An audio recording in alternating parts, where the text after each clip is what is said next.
Bismillahirrahmanirrahim. Assalamu alaikum. Welcome to Newsroom. I'm your host, Khalid. Today is the 26th of October 2023, and these are the stories that we'll be highlighting during the course of the show.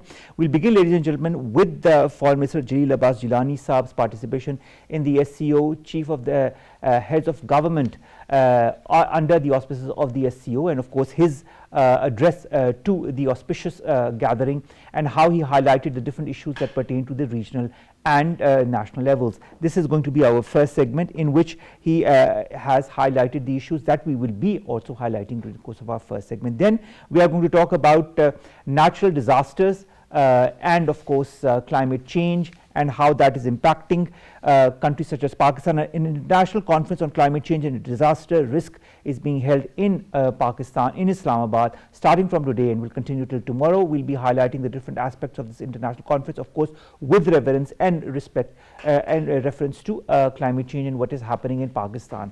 Then, ladies and gentlemen, we'll be highlighting the 75th martyrdom anniversary of Naik Saif Ali Janjua Shaheed Nishan-e-Haider, which is being commemorated and observed today. Naik Saif Ali Janjua was a Pakistani Army non-commissioned officer of the Azad Kashmir Regiment, who defended the vital Pir Kalewa Ridge against repeated Indian attacks in the year 1948.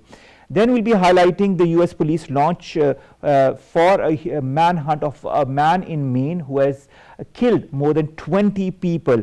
Robert Card, who is seen in surveillance footage pointing a semi-automatic gun with an extended clip, is seen walking in the area. Of course, as far as the casualties are concerned, they are increasing with time, but more than 20 people have been confirmed dead, around 22, and around 50 people are confirmed to be injured as a result of this incident. Finally, we'll be talking about Russia, that practices massive retaliatory nuclear strike. Now, this nuclear strike drill, this happened hours after the upper house of parliament voted to revoke the country's ratification of a global ban on nuclear testing. This exercise involved the test launch of missiles from a land-based silo, a nuclear submarine, and from long-range bomber aircrafts, which was also overseen by the Russian President Vladimir Putin. This is going to be our last story. Let's begin with our first story. Our leading news item, ladies and gentlemen, concerns the latest updates as far as the Palestinian conflict are concerned. When you look at the casualties, of course, we've been highlighting this issue since the 7th of October with the Hamas incursion and the retaliation that began as a result of which at least 7,028 Palestinians, let that sink in, ladies and gentlemen, 7,028 Palestinians have been killed in Palestine in Israeli attacks on the Gaza Strip, and overnight ground raids continue as well. In the area. There is a possibility of a huge ground incursion also in the coming days as well, but there are reports that important friendly countries, quote unquote, of Israel are trying to stop this ground incursion so that the situation does not further escalate. Joe Biden said that the attacks by extremist settlers need to end. It has to stop. They have to be held accountable. It has to stop now. This is what he said. Oxfam, which is a leading organization, has also said starvation is being used as a weapon of war against the civilians in Gaza. Just 2% of the usual food has been delivered to Gaza since the siege was imposed. We all know different countries have sent aid. Even Pakistan has sent aid, but that aid has yet to be delivered to the people in Gaza because of the fact that Israel is not allowing any of the checkpoints to be used or any of the border crossings to be used for the aid to enter. So there is a blockade of food, water, electricity as far as Gaza is concerned, and they are not letting. So they are basically making the people suffer, and on top of that there are the bombings, there are the ground raids, and bombs such as the white phosphorus bombs are being used. Former Labour Party Jeremy Corbyn has said on Twitter that an entire culture, history and people are disappearing against the rubble, buried by the moral cowardice of our political leaders. Need I say more? This is of course our first story, and we will be highlighting Palestine every day as much as we can. Our second story, ladies and gentlemen, concerns Foreign Minister Jalil Abbas Jilani's address to the SCO meeting. The chair of Council of the Heads of Government is being held in China, and of course Jalil Abbas Jilani Saab is representing Pakistan. Addressing the meeting in Bishkek in Kyrgyzstan, he said Pakistan will also continue to strengthen cooperation in education and the poverty alleviation sectors. There are different important points that he has highlighted, whether it be the progress that the SCO has made or other issues that concern the SCO. We've been joined by Ali Sarwar Naqvi Sahab. He's a former ambassador, to discuss more on this issue. Ali Sarwar Naqvi Sahab, thank you very much to have joined us. Jalil Abbas Jilani Saab, our caretaker foreign minister, is attending this very important moot under the auspices of the SCO. How do you feel Pakistan can further move forward in order to enhance cooperation as being the chair of Pakistan's Council of Heads of Government, because Pakistan has recently, has become the chairperson of this important committee under the auspices of the SCO? Well, yes, it is a very auspicious moment for Pakistan to be chairing the SCO high-level council, where the heads of government of all the SCO countries are participating in this moot in Bishkek, Turkmenistan, and our foreign minister, Mr. Jalil Abbas Jilani, is leading the Pakistani delegation. And he has made a very important and a very well articulated speech at the moot. And in that, he has highlighted Pakistan's economic potential and investment opportunities available in this country in a whole range of commercial activities of mining and of the Youth trade empowerment, in connectivity, transport, linkages, investment in key power and sectors, agriculture, engineering. minerals. Yes, and minerals. So I think he has highlighted the role of Pakistan in regard to providing the member countries of this region with scope for establishing good economic relations with Pakistan. And the cooperation that the SCO envisages between the member countries will be materialized in this manner. Of course, SCO also is involved in common issues of the region, which means, combating terrorism, the menace of drug trafficking, the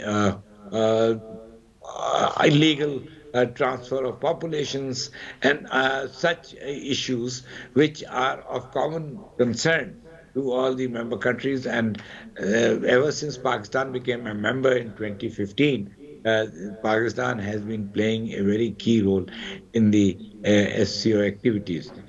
In the summer this year, India held the SCO summit in Delhi, in which India actually took a step which was not particularly liked by all the member countries, that it converted the summit to a virtual meeting. This time, the meeting is a personal presence, a meeting of personal presence in Bishkek. And that, I think, is of considerable significance, because the heads of the governments of all these countries are assembled there. Now that So I Pakistan think has assumed SCO the, yes, sir, now that for Pakistan has us assumed the is a chairmanship of this is a important organization under the SCO, how do you feel Pakistan plans to invest during the role that Pakistan will have as a leader or a chairman of this important organization? What are the key areas that you feel Pakistan will invest in? well, first is economic, and those areas have been highlighted by the foreign minister, Jalil Abbas Jilani. And then there is cooperation in all the other areas of common concern amongst the nations, eventually leading to greater connectivity, which is very important. SCO countries group together a very large segment of Asian landmass. From it includes two of the major powers of this region, China and Russia. And it has Central Asian republics as its members.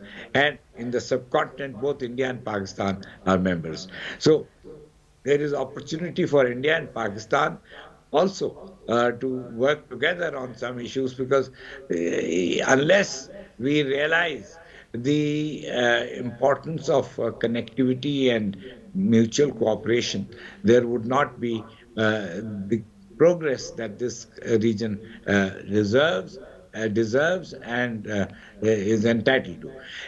I think SCO has a lot of potential and has scope for working together on many areas, but it still needs to be given that push or fillip for getting activated as a major regional organization. All right, sir, Jalil Abbas Jilani sir, while addressing the auspicious gathering, said that the SCO Business Council, he talked about that. He said it can play a vital role in fostering economic and commercial cooperation. When we talk of economic cooperation, when we talk of connectivity, how can we not talk about the China-Pakistan economic corridor that he also highlighted during his speech? He said this is a force multiplier for regional connectivity, and he also added that lack of connectivity is an impediment to regional trade, investment and development. How can Pakistan move as chairman of this important organization to improve these impediments? Yes, you see, first place, what you said about China-Pakistan economic corridor is very important. And as you know, the CPEC is aimed at establishing greater connectivity between Pakistan and China, and consequently bringing about economic development in areas of concern of backward areas in the region, and thus sort of linking up all these areas to the mainstream of national economic development. Now, in regard to CPEC, the connectivity has already been developing road and rail links and other sort of the development of Gwadar port and all these major projects that could not have been undertaken without the help of China. Then broadly speaking, apart from CPEC, I think there is need for other big projects for regional connectivity. It is very, the Pakistan and subcontinent and the other Central Asian countries, they can have power generation projects. There is this, CASA pipeline and electricity supply project. Then there are many other north-south pipeline project. So there is promotion of cooperation in gas and in electricity, and similarly road links, because we are building roads so that there can be easy communication and transport of goods and services. So here is an organization which groups together all the major countries of this region, and therefore is of particular interest to Pakistan, which is looking for cooperation in and around itself. I think the presence of the countries that are important is going to be of extreme benefit to Pakistan. All right. Ali Naqvi sahab, there are two things that were also highlighted during the speech of Jalil Abbas Jilani sahab, and I'd like your take on that. He talked about cooperation in education and poverty alleviation, and he also talked about youth, and he said empowerment of youth was of foremost importance, and he said Pakistan proposes to host a conference on youth empowerment through digital economy during our chairmanship. These 2 points, education and youth, of course, are also interrelated, because are interdependent as well. How do you see this, and how important could Pakistan's role be while it is chairing this organization? Well, Pakistan can offer its own services in this regard because Pakistan can, in the field of education, can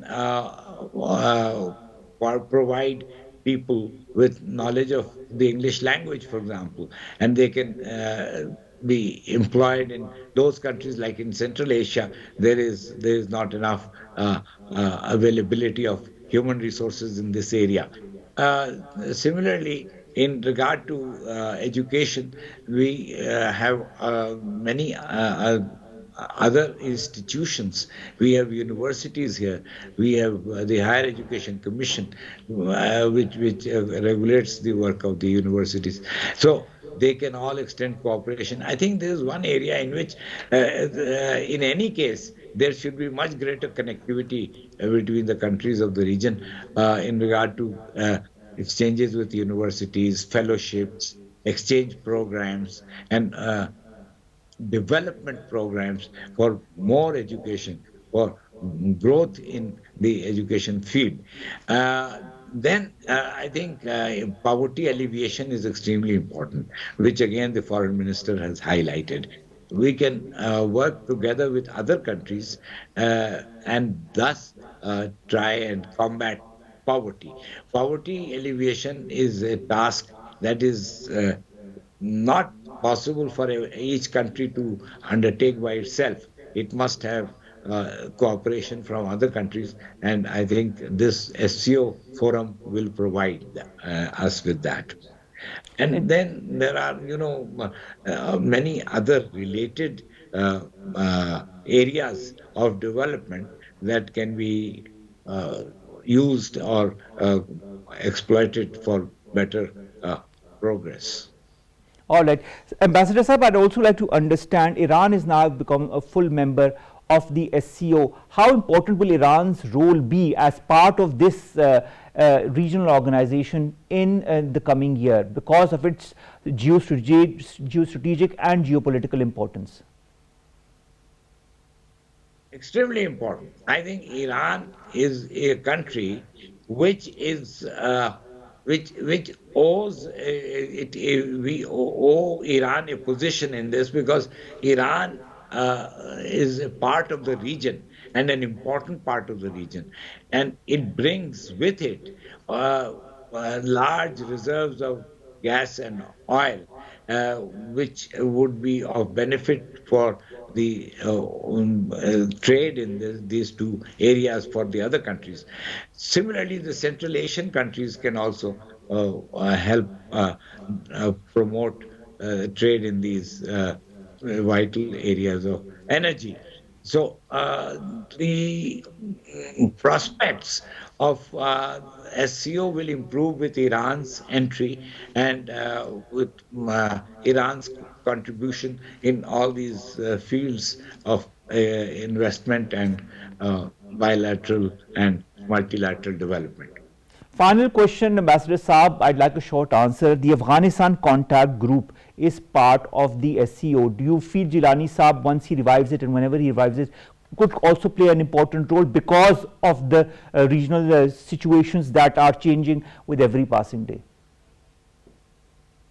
Yes, I think we have a ready-made opportunity by becoming the head of the council, High Council of the SCO, in which all these areas can be fully utilized and exploited to our benefit.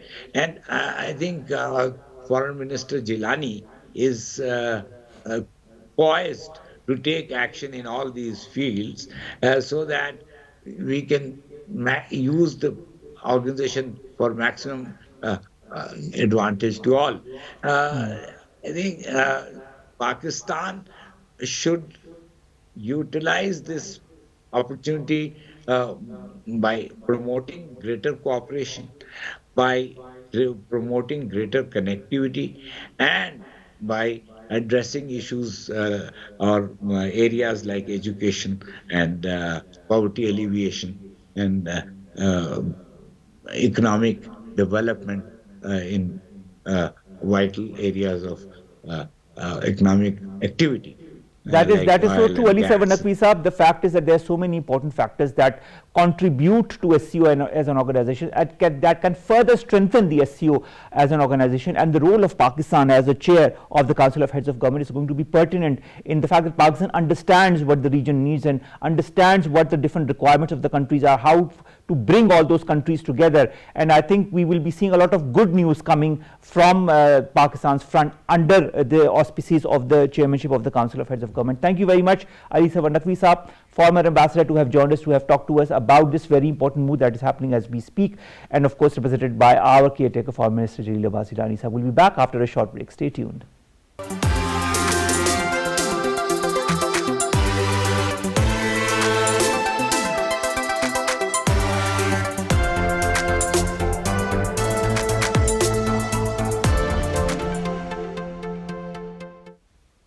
Now, climate change is something that is affecting Pakistan the world over, but Pakistan, with the recent events that have happened in 2022 and even before that, has been particularly impacted by it. Now, natural disasters, of course, are a common challenge that are faced, but when they are exacerbated by climate change, they prove to be a greater risk for the populace of countries such as Pakistan. The China-Pakistan Joint Research Center on Earth Sciences collaborated with the International Association for Hydro-Environment Engineering and Research, the Pakistan Academy of Sciences and Quaid-i-Azam University, and organized an international conference on climate change and disaster risk in Islamabad.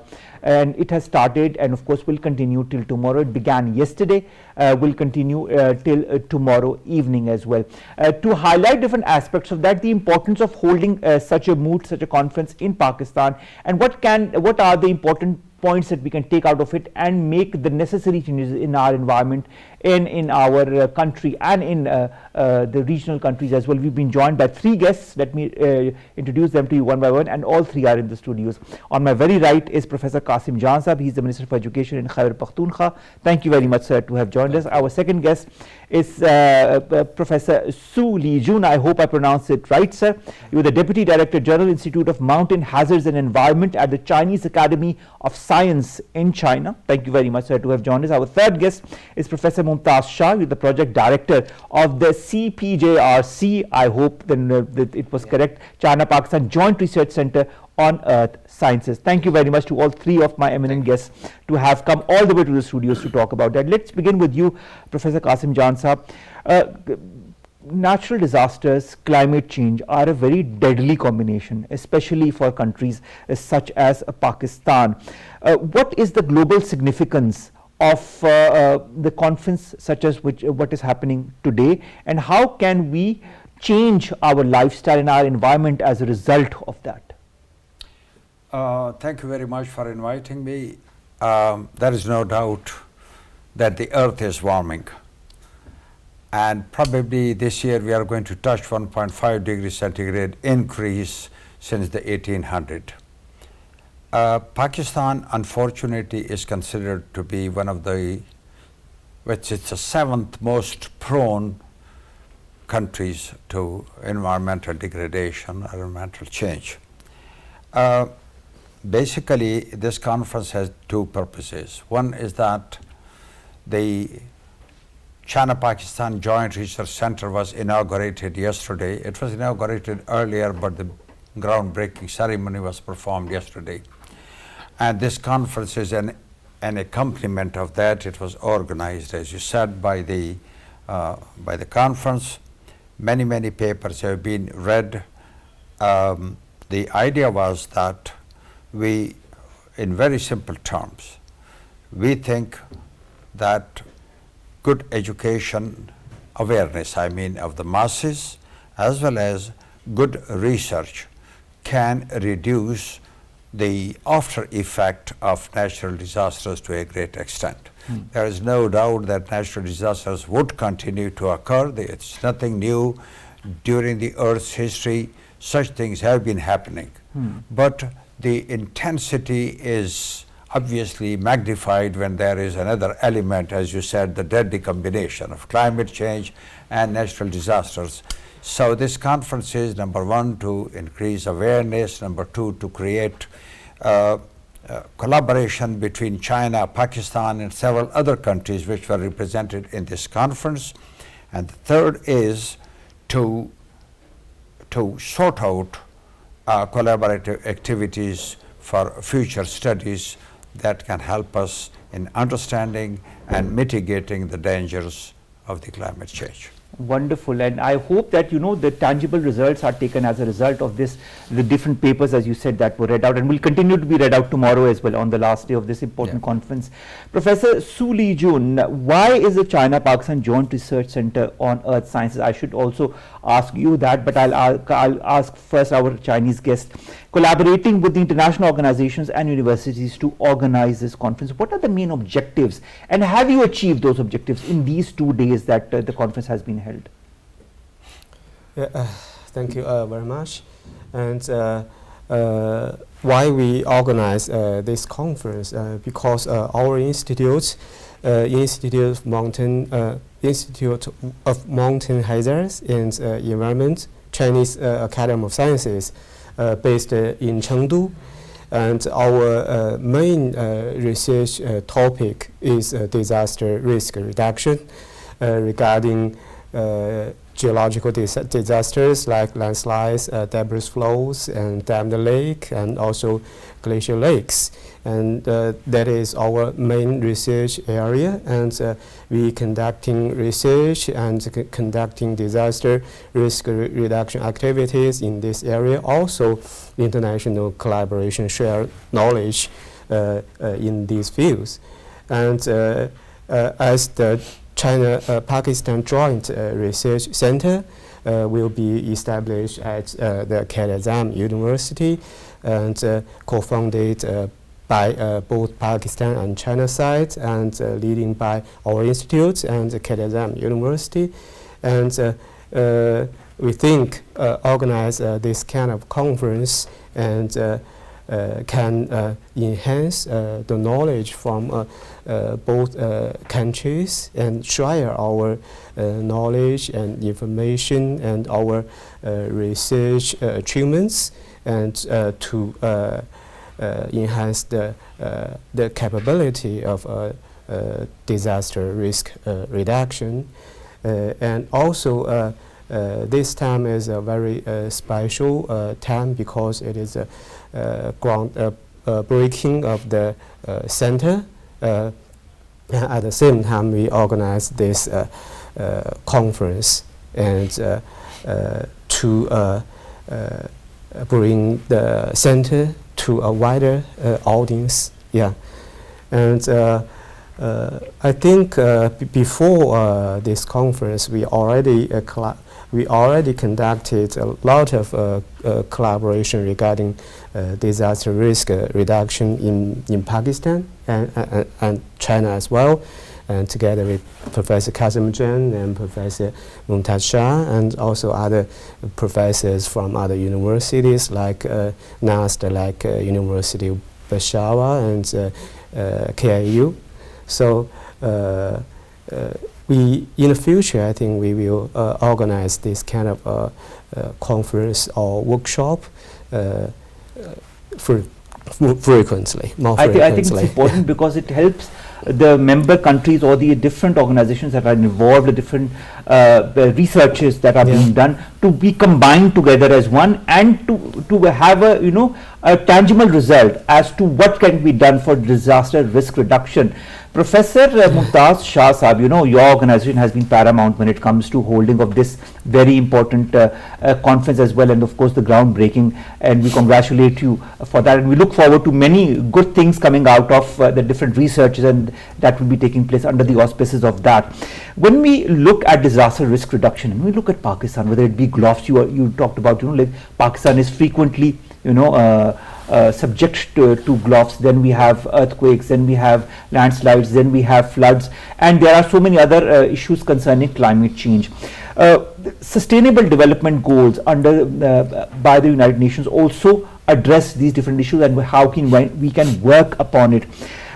How does your organization, through conferences such as this and also on its own, plan to work on that, plan to alleviate the sufferings of the people who are frequently subject to disaster risk reduction, to disaster risk rather, so that we can have a disaster risk reduction?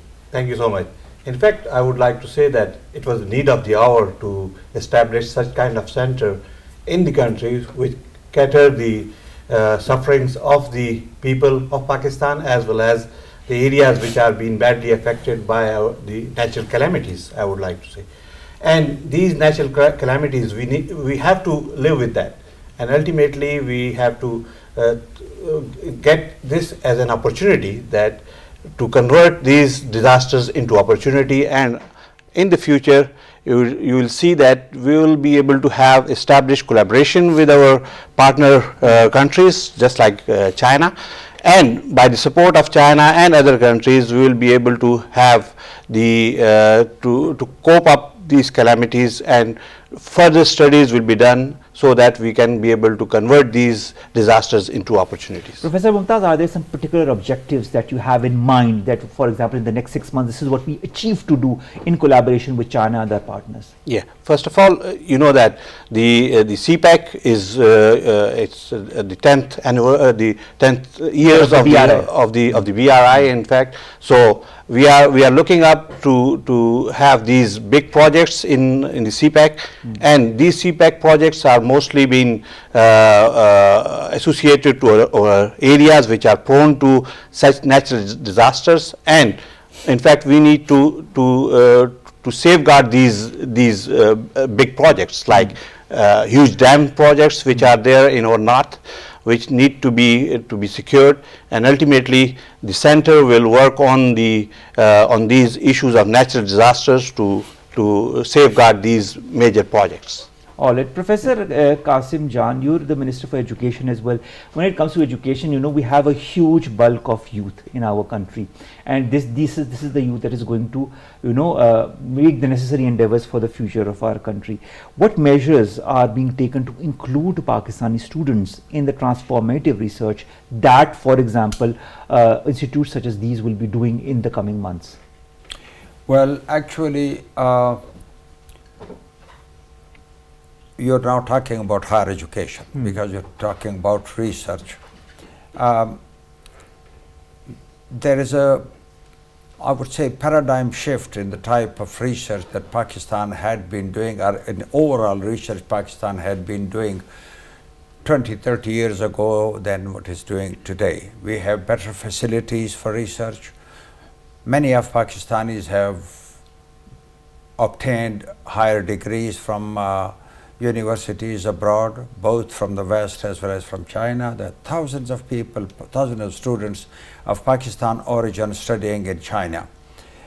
In our understanding, quality of education is a very, very important factor for whatever you do. Unless the quality is not good, it can't work. And quality requires, among other things, good facilities, good spending, and above all, good teachers. And Pakistan is paying whatever maximum attention it can. There are also collaborative countries that are providing scholarships to Pakistani scholars. And I think that with passage of time, we would be able to pay more attention towards applied research. Pakistan is, by the way, publishing a lot in comparison to, for example, 10 years ago, and in good journals.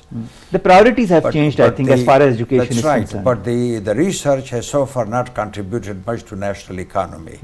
And there needs to be some paradigm shift in thinking. And in linking all that research with the improvement in education and paying more attention toward the idea, towards rather the reality that our research should contribute to national economy. And I hope that in the long run, not very far away from today, we would be able to put our research to the use of the society. I hope so too, because research on paper is good, but until and unless it's not applied into action and concrete practical steps, how would that research remains in papers and remains in books. Yes. Professor Lijun, at the Institute of Mountain Hazards and Environment, you must be doing a lot of research as well on the different environments. You talked about disaster risk reduction in particular.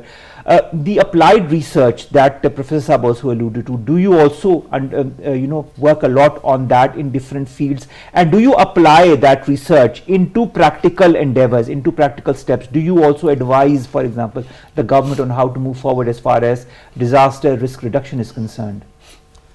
Yes, actually, we are doing research, and also we will apply our research outcomes to disaster risk reduction activities, and we will do monitoring. We will also design countermeasures for disasters like landslides and debris flows, and we also do risk analysis of disasters, and based on the risk analysis, and we will write consultant suggestions to governments and also private sectors, and to help them to reduce disaster risks. Not only because our background is like engineering research, and it is like application oriented, not pure research. So I think it should be application oriented. It should be applied in principle, and the society needs to benefit from it, not just academicians. Yeah. All right, Professor Mumtaz Saab, in what ways do you feel the establishment of this China-Pakistan Joint Research Center on Earth Sciences can further contribute to the strengthening of relations between Pakistan and China? And what do you look forward to in the coming months and years, if I may so say so? Just to add that in these 2 months, I would like to say that the center has been approved last August, and within 2 months we are going to organize an international conference where more than 115 foreign delegates, they are here in Islamabad after the COVID, so it's a big achievement in fact. And with these 115 foreign delegates, we are learning a lot.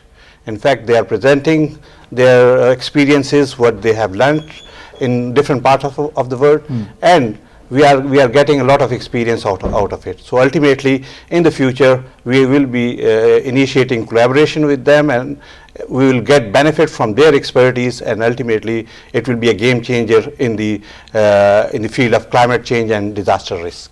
Professor Qasim Jan, how can Pakistan's education system, I want a short answer to it, if I would to ask you, how can Pakistan's education sector be revamped in order to apply the principles of all the researches that are being done, so that our coming generations understand the problems and the issues that Pakistan is faced with and can, deal with it in a proper and practical manner?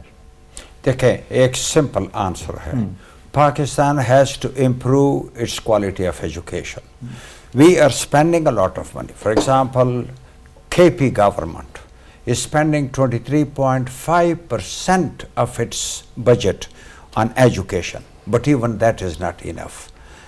ये सबसे बुनियादी बात है. अगर हमने ultimately education से benefit करना है, तो we have to raise the quality of education to at par with international standards. बाकी बातें बाद में होंगी. So I'm paying more attention to primary education than other sectors of education, because if you have good foundation, you can build castles on good foundation. I totally agree with you on that. Professor Lijun, how important has education been for China, and have there been new developments in the education sector?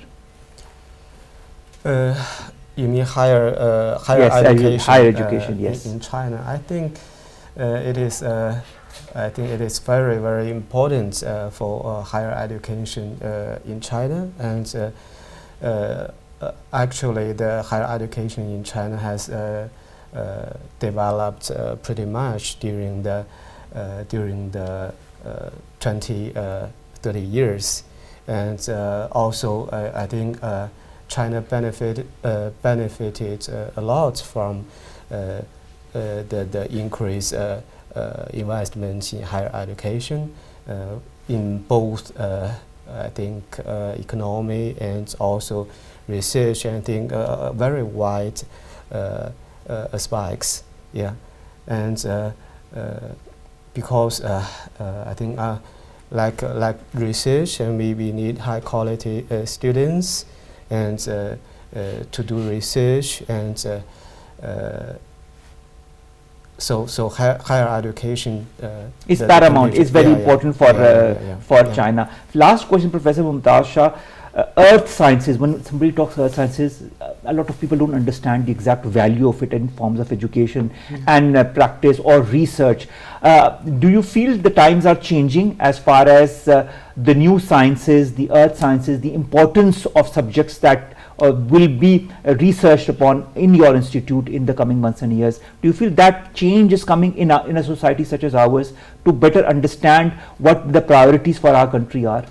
Yes, with time, definitely.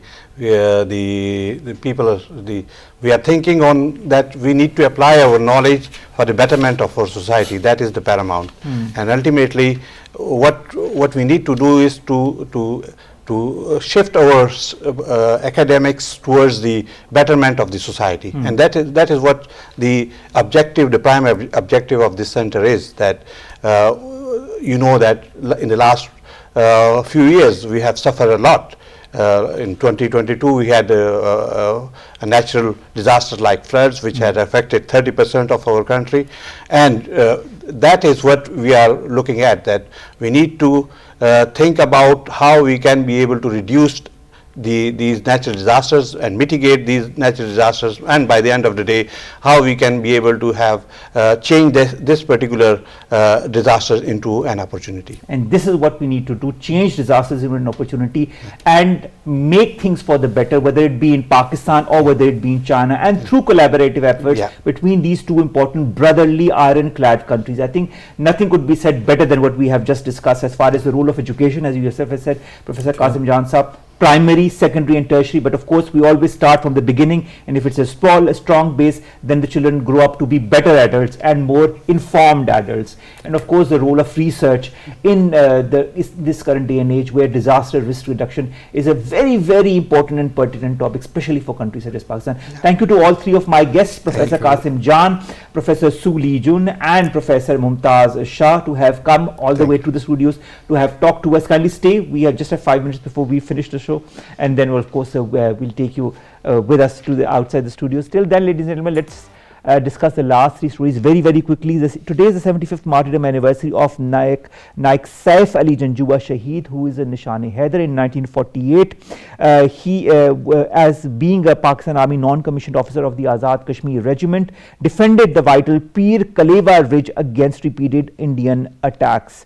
His important action, as being said by the army chiefs as well, is a glowing precedent for those struggling to restore the sanctity of the land that he laid his life for. And of course, it is because of the valiant efforts of people like him that Pakistan stands where it is right now, where we can heave a sigh of relief as an independent member of a country. Next, let's take you to the United States of America, where there's a huge manhunt for the shooter who has killed at least 22 people in Maine. Robert Card, who is seen surveillance footage pointing a semi-automatic weapon for extended clip, is also being looked upon. A huge manhunt by the police is going on. More than 50 injured, 22 killed by this man. Let's see what happens and when he is apprehended finally. Finally, Russia has practiced a massive retaliatory nuclear strike, ladies and gentlemen, with the skill strike drills hour after the upper house of the parliament voted to revoke the country's certification of a global ban or nuclear testing. The exercise involved the test launch of missiles from a land-based silo, a nuclear submarine, and from long-range bomber aircraft. Was also overseen by President Vladimir Putin. We will be highlighting more of that in our coming days. Till then, ladies and gentlemen, this brings us to the end of the show. We'll see you, inshallah, tomorrow with new story segments that pertain to us, you and Pakistan. Stay safe. Allah Hafiz.